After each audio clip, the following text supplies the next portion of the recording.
ब्रेकनंतर आपलं पुन्हा एकदा स्वागत। सगळे सोयऱ्यांना आरक्षण देता येत नाही असं गिरीश महाजन यांनी म्हटलंय। सगळे सोयऱ्यांना दिलेलं आरक्षण कोर्टात टिकणार नाही असं महाजनांनी म्हटलंय। तर मराठा समाजाला फडणवीसांविरोधात करण्याचं काम महाजनांनी करू नये। फडणवीसांना अडचणीत आणण्यासाठी महाजनांची ही चाल असल्याची टीका मनोज जरांगे यांनी केली आहे।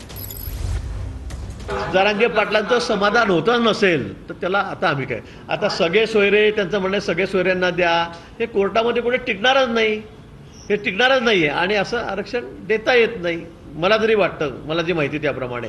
पण पुन्हा सुद्धा त्याच्यामध्ये काही करता येण्यासारखं असेल तर निश्चित सरकार त्या बाबतीमध्ये विचार करेल।